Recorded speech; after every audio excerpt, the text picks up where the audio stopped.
हाय हाय वॾो इंतज़ार करायो अथई। कॾहिं कॾहिं त एॾो इंतज़ार माण्हू जो साह ई सुकाए छॾींदो आहे। सदा ई पंहिंजे टेम तां गुज़र थींदो अथसि। अलाए छो खुशहाल ख़ान ट्रेन वांगुरु अॼु लेट कई अथई। पावली काथे आहे मुंहिंजी मिठड़ी पावली? केराए कुते अरे पावली मुझी सोनी सोनी नंढड़ी नंढड़ी मिठड़ी मिठड़ी पावली। छा है छो सदकी?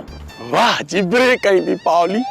जेकॾहिं मुझे दिल जे प्लेटफॉर्म नंबर 2 ते हमेशा अहिड़ियूं ब्रेकियूं है तो मुझे दिल जी स्टेशन फरीयाबाद थी वञे। मवाली मां तो 1101 दफ़ा चई चुकी आहियां तो मुझो पीछो छॾे दे तने भी नथो मुड़ी।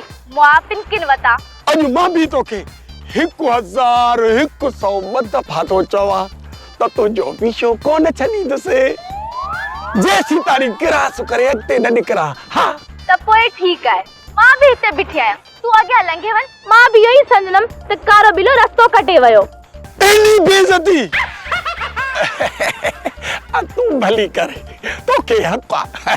बाक़ी जेकॾहिं न तुंहिंजी जॻह ते का ॿी करे आ न त ॾींहं जा तारा ॾेखारे छॾिया असां ॾींहं जा तारा।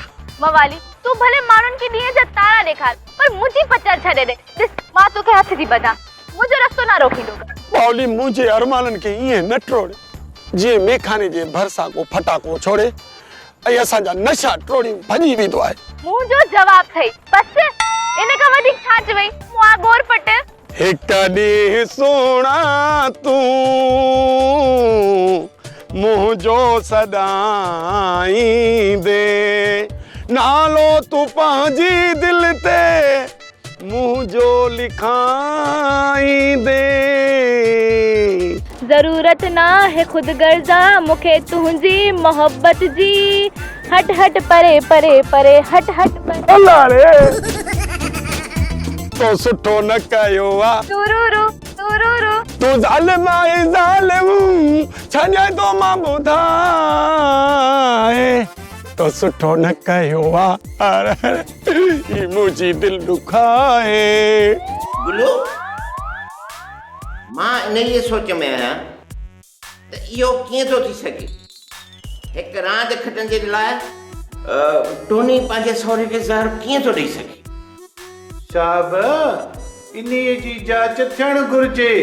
बिल्कुलु जांच थियणु घुरिजे त इहो चणनि में ज़हर मिलायो वियो आहे या जमाल घोटो मिलायो वियो आहे। सोप सीरियल मश्करनि जो ॻोठ सीज़न 2 जा तमाम एपिसोड्स ॾिसो हाणे HD क्वालिटीअ में। विज़िट करियो असांजो YouTube channel Sindh TV HD drama.